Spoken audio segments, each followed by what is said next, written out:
Hi, guys. I am live here again. This is Whitney Valson with the Caribbean Resource and Development Center. And you guys actually just caught me dancing because I was listening to one of the greatest bass players of this generation, and that is who I believe is Ronle Rouse. And we have the honor today, well, I have the honor today of talking to him for a few minutes. And you also have the honor today because you are tuned in. So give me about 2 seconds, and I will bring him on live.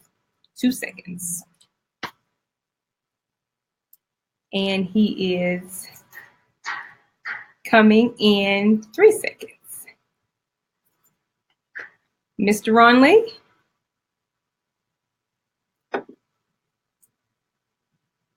I am ready. Hey, what's up? Hey, how you doing? I'm good, and you? I am good. I was actually just listening to some of your music. I really believe, I could be wrong, but I don't know. But I really believe that you're like one of the greatest bass players of this time. Am I saying too much, or is that, can I say that? Well, I mean, hey, I believe that everyone is entitled to their opinion, so I'll leave it at that. Okay, well, good. Well, you should accept it as a compliment. Yes, I'll accept it as a compliment, yes. Of our generation. But yeah, your music is really happening, and I am so honored to be able to sit down and talk to you today. I also let the guests know that they're also in for a big treat. Not only today, but on Saturday, let them know what you're doing on Saturday. Okay, on Saturday, we have the first master class. Right. That is going to be more like an introduction to the lessons that are going to be coming. We're going to do rhythmical stuff, music notation. Right. Of course, a bit of history. So like all the subjects we do, I'm going to add history to it. So it's become extremely interesting and very interactive. Good. So they'll definitely be tuned into that. And how much does it cost again? It costs absolutely nothing. It's for free. For like $0 and 0 cents? $0. Yes. Okay, good. Well, that makes it feel even better. So before we get into we'll talk about that a little later, but I kind of want to let them know a little bit about you going into Saturday so they can know just how great Saturday is going to be and why they should absolutely be tuned in on Saturday. So let's talk a little bit about your life and where you're from. I know you're from the Caribbean. You're from a place called St Eustatius. Am I saying that right? Yes, you said it right. Place. And growing up, tell us about St Eustatius, because St Eustatius is a small island in the Caribbean. Most people know St Martin. So when St Eustatius, where is St Eustatius? Okay, it's a small island in the Netherlands, next close to St Martin. And we're like, okay, St Martin, I know. That I don't know, but okay, it's a very small community, about 3,000 to 4,000 people. It's a very friendly island. People, everybody knows everybody. Right. So for me, it was nice growing up there because there wasn't no crime. People were friendly. There was a lot of love on the island. Neighbors were neighbors. When you go like, hey, can I get some sugar? Or right. Can I get a piece of chicken? So it was really interactive, and people would support and help each other in the communities. And you could actually go to the store, leave your car open, or you can leave your house open. And that's how we grew up. And of course, you grew up being very close to your neighbors. So for me, it was very nice growing up on the island. Right. And you said that you could actually leave your car on and then go into... Yes. Yeah, you can't do that here, especially not in 2018. So it's like a great place to grow up. And I also read somewhere that your family was into music really strong. Yes. Look, like my grandmother on my father's side, she played piano, and my grandmother on my mother's side, she sang. Right. So and my dad was a musician, so he played bass, piano, and guitar, and he had his own band. At home, we had drums, we had Rhodes, we had guitars, we had basses. So we had everything at home. And of course, he had his band. But I personally, I think when I was 10 or 11 or so, he sent us to learn trumpet. I did trumpet. My sister did saxophone, but I didn't like the trumpet because it used to hurt my lips. So like, nah, leave it alone. And I didn't pick up music until I turned 15 years old. And that was actually funny because I had zero interest in music. Right. But how And did you have zero interest in music when your whole family was like into music and singing and all this stuff? look, the thing is, I like agriculture, and I used to like working on dump trucks, caterpillars and stuff. So I was really into that. So the music wasn't interesting to me because I was really into working on cars, working on trucks, driving, planting, So my mind was somewhere totally else. So how did that actually start? You said you were 15 whenever you first got introduced, or not introduced, interested in music. What sparked your interest and what piqued your interest in music? Well, what happened is like my dad, he used to compose calypso. What's that? Music. Calypso is like a traditional music, carnival music. Okay. Gotcha. A carnival music, calypso, soca, and my dad composed one of the songs, and the song had won. And there was the carnival passed, and there was this young band that was practicing, and the bass player, who was a little bit younger than me, he turned his back from me, and I was like, if I want to learn a song, I can learn the song because my dad made a song. And he was like, I can't learn nothing. I was like, now me being stubborn and conceited, I went to my told my dad, yeah, I want to learn to play bass. He was like, what? Yeah, I want to learn to play bass. And he was like kind of skeptical. He was like, out of nowhere you want to play bass? He was like, okay. And that's how it started actually. Playing bass. And you've been playing bass since the age of 15. Did you play any other instrument or have you played any other instrument? Yeah, I play a piano, I play a little bit of drums. I have a guitar I've been wanting to pick up, but just haven't gone around to it yet. But I can help myself. So bass is definitely your passion, love. Yeah. And that's the thing that you probably feel like you're going to be doing for the rest of your life. Yeah. Right. Now, I also read somewhere that at one small point in your life, you decided to go to school for mechanical engineering. Yeah, I was actually I moved to Curso in 2000. Here I did MTS, which is I think high school for you guys. Yeah. But it was a high school, but a technical high school. Right. I finished that, and then I moved to Holland in 2004 to continue at the university level. But after 2 years of going to school, I was like, and during that period, I started playing music, and the music was fun, and like going different places, playing different places. So it was like, hey, going to school, playing music, and so the music kind of started to take over, and I kind of started to fall back on my studies because I was not dedicating myself to my study because I was like, oh, I want to play. Right. And at a certain point, I was like, okay, well, since I'm choosing music, I might as well go and study music. Right. And so I went to the conservatory for 3 years. And again, the same thing happened. I was playing and touring so much that the teachers were like, look, at the end of the day, when you finish school, it's for you to play and tour. And they're like, you're playing and touring more than us who are teaching, so you have to make a choice. Wow. It's either going to be school. Wait. Pause you on that part. You said that you were playing and touring more than the teachers who were teaching you music. Is that what you just Yes. said? Yeah. Wow. I told you you're the greatest, man. I told you. And so at one point, you're like, you have to make a choice. And I was like, but also while touring, I also realized that there's a whole lot more to music about recording, record deals, the music industry and stuff. And I realized I didn't know absolutely anything about that. And I was like, the industry is growing, things are changing. So, and I was like, just being a bass player wasn't going to be enough. And a friend of mine was going to school. We were getting music production, music business, studio recordings, working in the studio. So we were getting, it was more a broader scope of the whole industry. And I was like, okay, that is something that I definitely want to do because it gives me a whole lot more information and a better insight of the business Right. side of the music. So, and that's what I choose to do.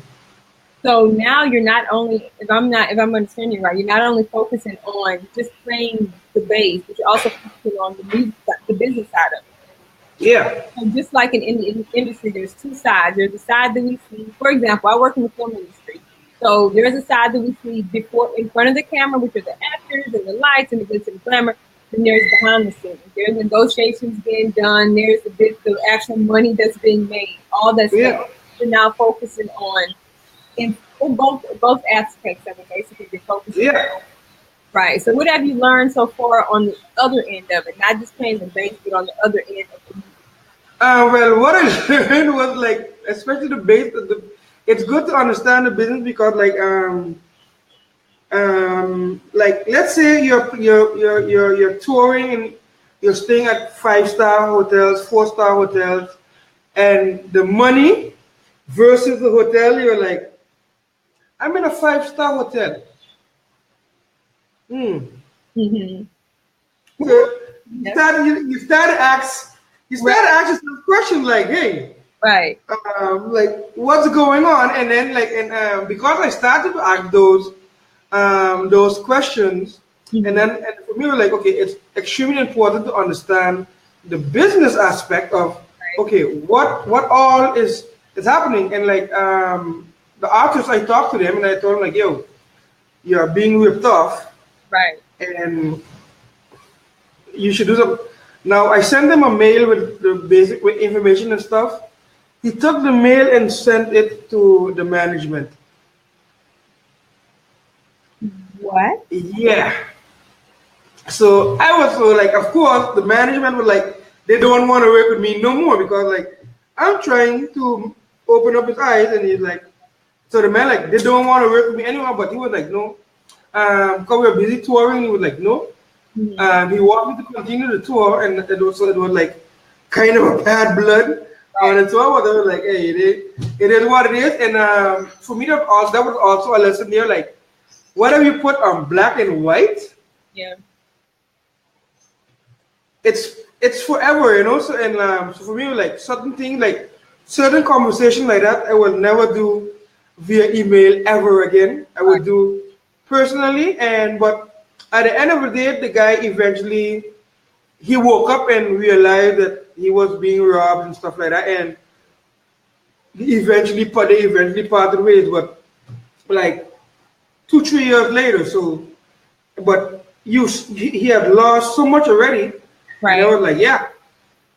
Wow. And if he had took my advice, and then things would have been a whole lot different. But at the end of the day, that's why also like everyone is entitled to their own choice or how they feel fit. So you can't force things on people unless people are willing to see for themselves. Then it is what it is. Right. Well, good thing you were there to stand in the place and kind of tell him what was right or wrong. Because to be honest with you, I don't know how it goes down there in the music industry, but here in the U.S., a lot of people get taken advantage in the music industry, and it's not a ton of people there to have their back, and it's not a ton of people there to tell them what's wrong and right. Because most people want to get over on them, and even on the end where I work in casting. So it's a bunch of people that get taken advantage of. So kudos to you for doing the right thing. So again, thank you for that. Also, I just want to briefly talk about the album that you have out. I was able to get some of the album, and I thought, of course, it was amazing. If you can kindly tell us where we can find your album at, so everyone can kind of check it out. Okay, it's you can find it on YouTube, Ronle Bass Pure Groove. It's also on iTunes. Now, the album was extremely interesting because the album has a total of, I think, 21 people on it. Mm-hmm. Oh, wow. 21 people? Yeah. Yeah. Yeah. Because, the thing is, I work with a lot of people, and because I'm someone I always help out people. They need help, they need a bass line. So I had some of the best musicians in Holland who I played with and toured with. So when I told them I'm recording the album, most of them had home studios. Right. So I told them I'm doing the album, and so I would just send them the file, they would record it, they would get it back. So And that's how I had a collaboration of almost 21 people, because I had I think I had 4 drummers, 2 guitar players, I think 1, 2. Making the album. What inspired you to make the album? Okay, like from school. Yeah, that was my first album. Okay, from school, a part of the curriculum was in the 4th year, you have to make an album. So you have to go through the whole process of studio recording, the business side. So you have to write a business plan, marketing plan. You have to register in Holland. We call it Boomer Stemra, where you register your music. So it was the whole process of recording album. Like I talk about understanding the business side. So we had a business side and we had a creative side. And for the curriculum for the last year, you had to do a combination of both. And your album had to be the end. The album was the end product of the curriculum. And my thing is that I grew up, I like soul, I like funk, I like Motown. And that really inspired me. So I wanted the album to really have that sense of feel. And my thing is I like groove. As a bass player, I like groove. And that's why I call the album Pure Groove, because it's really about the groove of bass. So, and that's how I came up with the name Pure Groove. Oh wow, I like that. I think that's really interesting. You had 21 people part of the album. That to me just sounds phenomenal. So, with that being said, since you've had such a great experience as a bass player, with your experiences and your life lessons, I know that on Saturday everyone will be in for a treat. So again, I'm just gonna pose this question to you. Let's say I have no musical experience whatsoever. Of course, I'm not talking about myself. I'm just saying, if someone wants to tune in on Saturday, what can they expect to learn a thing from your session Saturday? And do they need an actual instrument before they take your class on Saturday? No, you do not need an actual instrument, because what I want to do is talk about the most important thing that we are busy with daily, and that is rhythm. When you're walking, you're within rhythm. When you're talking, it's a rhythm. And I find it's important for us to understand all the different types of music, how they came to be, and where the influences come from. And a big part of that is slavery. You know, people all be like, yeah, we should forget.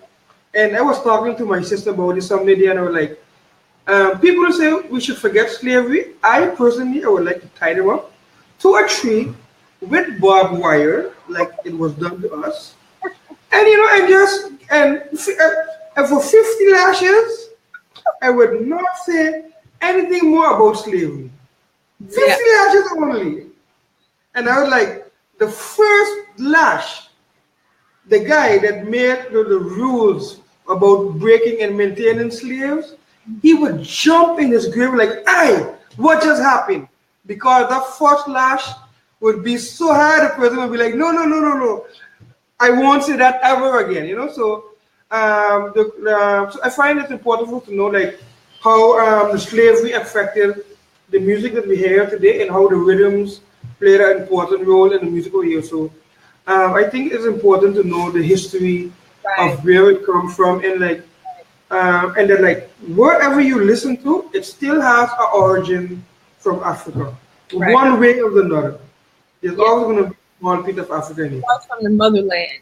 Literally, everything and everyone starts from the motherland. I don't care if you're white, and you can be whatever. We all come from the motherland, and that's my okay. Yes. Every great thing, and I honestly believe that we, as people of color, we are some of, if not the greatest people to ever walk the face of the earth. And I know this is probably getting off topic, but now you got me on something amazing. But no, we are really amazing people. And I think the minute that we start to tap into that and we literally realize that, then we will continue to go higher. But we are a truly, and I'm not just saying this because I'm a person of color. We are really an amazing group of people. We really are. And we are capable of doing some of the most amazing things. I mean, things that we can't even begin to imagine. We are able to do that. And then I just think about President Obama so much. because we come from ancestors of slavery and things like that, and only if our ancestors conceived that one day we actually had a president of color. Like, Yeah. I'm just blown away for them, and I'm not even them, but I'm just blown away to know how things can just turn like that. So, no, you're very right about that, and all great things come from us, and from the motherland. So, I'm definitely going to be tuned in Saturday. Thank you again so much for joining me today. Before You're we welcome.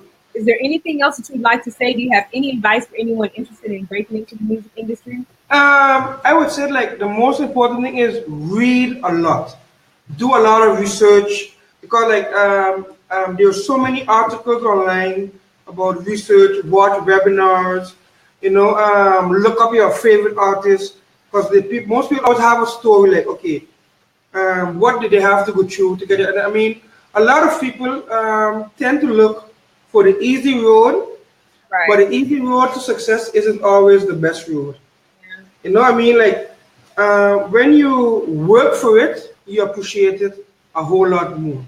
I mean, Right. at least that's how I feel about it. And I find that we live in an era where music is no longer music.